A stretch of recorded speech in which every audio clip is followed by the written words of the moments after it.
Okay? Ito yung isang issue naman. Para may magandang balita. Uy, mga taga-Qatar, pwede na ulit kayo mag-rally. Sige, rally pa kayo. O yung mga OFW sa Qatar, o sige, rally kayo. Di ba? Alam mo bakit? Kasi meron ng provisional release sa mga OFW dyan sa Qatar. Sa tulong po ng pamahalaan ni Pangulong Marcos sa ginawa ng Department of Migrant Workers, Department of Foreign Affairs, Ambassador at lahat ng kapangyarihan ng Philippine government under President Marcos, ginawa ang paraan kaya yung pinagbigyan. Provisional release, pansamantalang pagpapalaya. Pansamantala lang provisional. Dapat alam niyo yun. Sa oras na kayo magkamali ng mga OFW yung pansamantalang pinaglaya, may problema ulit kayo. Kaya huwag kayong magyayabang na kayo malaya na. Wala na kayong problema. Pansamantala lang yan. Under investigation pa. Hindi kayo pinauwi ng Pilipinas. Pinabalik lang kayo para makapagtrabaho kung sa kayo nagtatrabaho. Pero under investigation. Pag napatunayan ng Qatar government na talagang kayo may malaking problema kinakaharap sa kanilang bansa, tuloy-tuloy ang kaso, may malaking problema pa. Yung pansamantalang paglaya ay dahil lang sa pakiusap ng Philippine government. Ayan. Kaya yung mga mahilig sa rally ng mga OFW, maging maingat po kayo. Huwag kayong paggamit. Ngayon, naging aral na ito sa inyong lahat. Ilang araw kayong nakulong, ang laki ng problema nyo. Hindi naman kayo tinulungan ng mga Duterte. Hindi ka naman tinulungan ni Sara Duterte. O kung sino-sino mga haligi dyan, ang mga promotor ng rally. O, tinulungan ba kayo? Wala. Ang tumulong sa inyo, Philippine government. Under President Marcos. Yung inyong nilalait, binabastos. Pinagre-resign. Ginugulong gobyerno ni Pangulong Marcos at ng mamayang Pilipino, yan din ang tumulong sa inyo mga OFW. Hindi nakatulong ang mga organizer nyo. Kaya maging wake-up call ito sa lahat ng mga OFW sa abroad o sa lahat ng OFW mahilig sa rally at mga Pilipinong nasa sa ibang bansa. Pag nagkaroon kayo ng problema, walang ibang tutulong sa inyo kundi gobyerno rin. Pero may limitasyon yan. Hindi pwedeng paulit-ulit. Katulad yung mga taga-Qatar. Provisionary, pansamantalang pagpapalaya sa inyo. Pero pag inulit nyo ang paglabag sa batas sa Qatar, baka hindi na kayo tulungan ng gobyerno. At saka hindi na rin pagbibigyan ng Qatar government ang anumang pakiusap ng Philippine government. Ipatutupad nila ang kailang batas. Ito yung government-to-government approach between Philippine government at Qatar government. Kaya binigyan ng pansamantalang pagpapalaya. Provisional release sa 17 OFW. Maging aral ulitin ko. Hindi kayo tinulungan ng inyong mga organizer, hindi kayo tinulungan ng mga pro-Duterte, ang tumulong sa inyo ay ang gobyerno na inyong nilalait. Ang tumulong sa inyo ang gobyerno na inyong minumura. Ang tumulong sa inyo ang gobyerno na inyong pinababagsak. O ano ngayon? Tama o mali? Yan ang sinasabi natin. Ingat lang kayo. Pagdating sa huli, gobyerno pa rin ang makakatulong sa inyo. Ano nagawa ng mga pinagsisigawan nila ng mga Duterte? Ano nagawa? Wala, 'di ba? Nga kayo. Sino tumulong sa inyo? Yung gobyerno. Sino tumulong sa inyo? Yung tinatawag ninyong bangag. Mag-rally pa ulit kayo. Mag-rally pa ulit kayo. Pakita nyo pa din ang pagiging pasaway nyo. At sana hindi na kayo tulungan ng Philippine government. Buti na lang talaga. At maganda po ang relasyon ng Pilipinas at ng Qatar.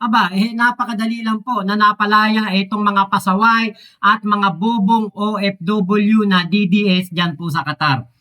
Buti na lang talaga at hindi sila kayang tiisin ng ating Pangulong Bongbong Marcos. Kasi kung ito ay nangyari noong panahon ni Digong, kunwari si Digong ang kinakalaban ng mga OFW na ito, naku, malabo kayo. Hindi kayo tutulungan yan. Malabo kayo, titiisin kayo niyan. Kita nyo nga, yun ng mga kababayan natin na walang kinalaman sa pulburon, pinapagurgur eh. Kaya nako, magtino na kayo. Diba? Diyan na lang kayo mag-rally sa mga kwarto nyo, sa mga transient house nyo. Ano ba tawag doon? Yung pabahay ng amo nyo, mga hostel. Yan, diyan na lang kayo magwelga sa cellphone. Sa nakaharap, nakaharap sa inyo yung cellphone. Diyan na lang kayo magwelga. Huwag na kayong magwelga sa labas. Huwag na kayong mag-political rally. Dahil kahit naman anong gawin natin, kahit naman i-deny ninyo, alam natin na kaya kayo nagsama-sama ay para kondenahin ang pagkakahuli kay Digong, tinapat nyo lang na birthday ni Digong. Pero alam nating lahat, wag na tayong maglokohan, wag na tayong magbilugan ng ulo. Alam namin, alam natin, alam ninyo na kaya kayo nagsama-sama, kaya kayo nagkita-kita sa isang lugar ay para kondenahin ang gobyerno na nagpahuli kay Digong at sinuko ito sa ICC. At alam din namin, alam din ninyo yan. Huwag na kayong magsinungaling, huwag nyo nang i-deny. Tinatawag ninyong bangag yung tumulong sa inyo. Tandaan nyo yan. Dahil yan ay obligasyon ng gobyerno at saka mabait si Pangulong Marcos. Alam nyo kung nangyari kay halimbawa si Duterte ang presidente, tapos mayroong OFW yung nag-rally sa abroad, sa palagay nyo tutulungan kayo ni Duterte? Malabo, baka mura-murahin pa kayo. Pero kay Pangulong Marcos iba. Kahit na anong sabihin nyo, kahit anong ginawa nyong panlalait, pambabasto sa kanya, pinairal pa rin niya ang pagiging professional leadership bilang Pangulo ng Bansa. Ipinairal ang kapangyarihan ng batas, makipag-ugnayan, government to government, para makalaya, temporary. Pero hindi pa ho tapos yan, may kaso pa rin, temporary pala. Okay? Nakuha nyo? Salamat po. Malo Chudoro, thank you very much. Nakahabol daw siya. Mula sa Australia. Ayan na, matutulog. Bagong tulog. Ayan na, salamat po sa inyo. Kasi mga taga-Europe po talaga matutulog pa lang eh. Thank you, thank you. So yan po yung dalawang issue sa ating mga binanggit ngayong umaga. Pero ito pa yung isang magandang balita rin. Ayaw ko, kayo ba'y naniniwala doon sa gimmick ba yan o drama ni Inday Sara? Nagpapasalamat daw si Sara Duterte kay Pangulong Marcos. Parang nagpapakumbaba na. Totoo ba yun? Makadrama nga lang ito. Dahil nalapit na daw sila sa isa't isa ni dating Pangulong Duterte. Ibig sabihin ito, matagal na hindi maganda ang relasyon ng mag-amang Duterte. Si Digong at saka si Inday. Matagal palang hindi magandang ugnayan yan. Ngayon doon, ang makulong si Duterte, naging maayos na ang kanyang pamilya. Pati si Kitty, na kanyang half-sister, ay naging maganda rin ang relasyon. Kaya nagpapasalamat daw si Sara kay Pangulong Marcos dahil sa nangyaring ito ay nakulong. Naayos ang kanilang pamilya. Sabi naman ni Claire Castro, ang Undersecretary for Communication Undersecretary, sabi niya, hindi yun ang way. Ang dahilan kung bakit sila nagkasundo, dahil may mga Pilipino nagreklamo sa ICC dahil sa paglabag sa human rights violation o yung human rights violation. Okay? Kaya sila nandoon sa The Hague. Hindi sila nandoon dahil kay Pangulong Marcos. Nandun sila dahil sila may kaso. Yan naman ang argumento ni Claire. Ibang klase, may pitik pa rin. Pero ang sabi raw ng Pangulo, glad I called help.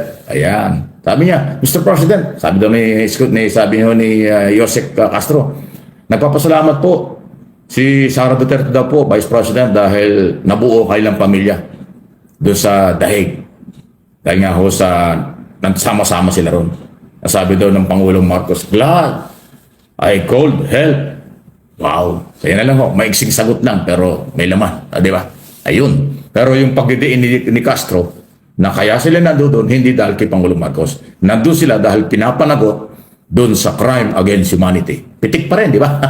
Ibang klase talaga ito si Castro. Bagay na bagay talagang ang dating spokesman kahit na hindi spokesman dahil ayaw niya aminin siya spokesman. Di ba? Ayun, yan yung mga nangyari. Talaga lang ang bilis ng mga development, dami po mga nangyayari Effect na lang ni Sara Duterte yan, yung pagpapasalamat niya kay PBBM. Ano ba nagawa ni PBBM para si Digong ay dalhin doon sa ICC? Napakaliit lang po ng partisipasyon ni PBBM dyan. Bakit? Dahil siya lang ang ating presidente. Pero ang talagang dapat pasalamatan nitong si Sara Duterte ay walang iba kung hindi si Trillanes. Diba, si Trillanes sa kasi Alejo ba yun? Gary Alejo ba yun? Yung nagsampa ng demanda doon sa ICC. Yun ang talagang dapat niyang pasalamatan. Dahil, diba, sabi nga ni Trillanes, nung malapit nang matapos ang termino ni Digong, sabi ni Trillanes, ipapakulong namin ang tatay mo pagkat wala na siya sa pwesto. After nga ng ilang panahon, ilan lang, 3 taon lang, diba? Nakakulong na po etong si Digong doon sa ICC. So wala pong ibang dapat na pasalamatan si Sara Duterte dito kung hindi si Trillanes dahil si Trillanes ang naging masigasig sa pagpapahuli, pagpapakulong dito kay Digong. Kaya yung napaisip nga ako, ano ba to? Ba't si PBBM ang pinapasalamatan nitong si Sara Duterte? Wala namang naging partisipasyon si PBBM diyan, konti lang dahil etong kaso ni Digong ay nangyari ito hindi pa politiko si PBBM. Siya ay citizen. Bongbong Marcos nung mangyari to. 2017, 2018 nung magka-demandahan dyan po sa ICC. So si PBBM po noon ay private citizen. So walang kinalaman si PBBM.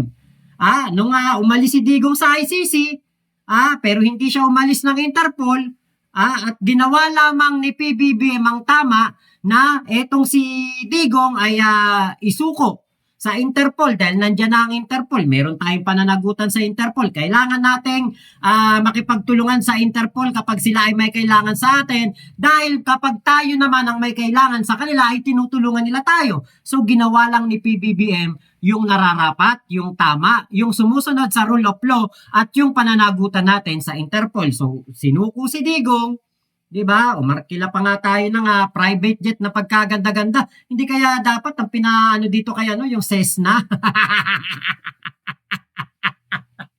Hindi kaya pwede kay Digong yung Cessna plane na lang?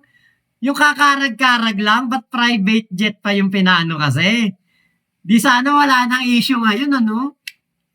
Dapat yung Cessna na lang pinasakay si Digong Naalala ko lang yung Cessna, no? Ba't hindi kaya yung Cessna na lang? Laki ng bayad kaya doon. Milyon kaya ang binayad. Diyan sa private jet na yan na kinomisyon ng ating gobyerno para maging service ni Digong papuntang Dahig. Diba? Siguro nagpapasalamat si Sara kasi ginastusan ng ating gobyerno si Digong kahit na wala naman ng itong kwenta. Saka isa pa, ito kasi si Sara Duterte, talagang ito magpapapansin to kay BBM Papapansin to kay BBM. Kasi siguro nalalaman na nila ngayon na si BBM, hindi po yan sila kakalabanin. Hindi sila kakalabanin. Hindi sila, kumbaga, kukontrahin. Diba? Hanggang ngayon naman, si PBBM naman naniniwala na we are not under the jurisdiction of ICC. Di ba? Kung ano yung sinasabi ni Digong, hindi naman ang paninindigan ni PBBM. We are not under the jurisdiction of ICC. Ngayon, hindi kinakalaban ni BBM ang mga Duterte. Di ba? Wala siyang ginagawa na masama sa mga Duterte. Mga Duterte ang banat ng banat sa kanya. Ang tangi lamang magagawa ni PBBM ay sundin ang tama. Gawin ang tama. Yung wala siyang nilalabag na batas at lahat ay gagawin ng naaayon sa batas. At dahil po dyan, lumalabas na talagang mabuting tao ang ating Pangulong Bongbong Marcos. Bakit?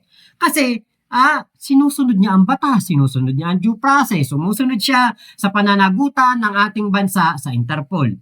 Yun po, napakagandang gesture po nun. Ayos na ayos po yun at pabor na pabor sa ating mga Pilipino yun. Kasi ibig sabihin ng ating Pangulo ay, di ba, law-abiding citizen. Buti na lamang talaga't binabanatan nila ng binabanatan si PBBM. Winawalang hiya nila si PBBM, nilalait nila kung ano-ano ang kanilang mga sinasabi. Buti na lang talaga, ganyan ang mga Duterte. Kasi kung hindi po ganyan ang mga Duterte, tapos magkaibigan pa rin hanggang ngayon ang ating Pangulong Bongbong Marcos at ang mga Duterte, baka po mamaya, di ba, dahil si PBBM, alam niyo naman po, napakabuting tao niyan. Baka mamaya, kunwari, dumating na yung etong warrant of arrest ng ICC, baka mamaya, dahil sa sobrang bait ni PBBM, hindi pa ihuli si Digong. Baka protektahan po si Digong at hindi po isuko sa ICC. Di ba? Lalabag naman sa kasunduan natin sa Interpol si PBBM. Lalabag siya sa batas ng Pilipinas, yung Article 9851, na kung saan yung mga tao na may kasong crime for humanity ay isusuko sa mga korte na may mga kaso, yung ating mga kababayan na may kasong crime for humanity. Di ba? Mabuti na lamang talaga at inaway nila si PBBM. Ngayon, si PBBM sumusunod lang sa batas at naayon lamang sa batas ang kanyang mga ginagawa. At eto pong si Robin Padilla ay pumunta po sa Qatar at nagpapogi lang doon, nagpakyut lang at wala naman pong kwenta ang kanyang pagpunta doon. At syempre, pagkakaguluhan si Robin Padilla ng mga kababayan nating OFW. Pero kung may silbi, kung tatanungin, kung may silbi ba ang pagpunta niya doon sa Qatar, wala po. Wala siyang maitutulong, wala siyang naitulong doon sa mga kababayan natin na nakulong dahil sa pagwewelga, pagpoprotesta, pagsasama-sama para kay Digong. Wala pong nagawa. Alam mo. Wala pong nagawa si Robin Padilla kundi magpakit lang.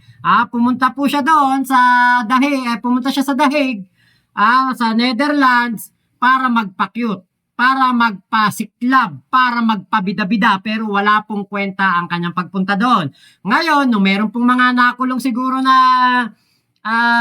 DDS sa Qatar, naisip niya na punta kay ako doon, magpapapicture. Syempre, di ba, for publicity. Para kunwari, nakikidalamhati sa mga nakulong na kababayan natin, pero wala pong kwenta ang pagpunta din ni Robin Padilla doon po sa Qatar. Wala rin po siyang maitutulong, wala siyang magagawa, at yun, wala siyang kwentang senador.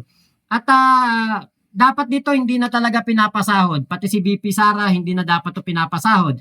Pag ang mamamayang Pilipino, di ba, manggagawang Pilipino, umabsent ng isang araw sa trabaho, walang sahod.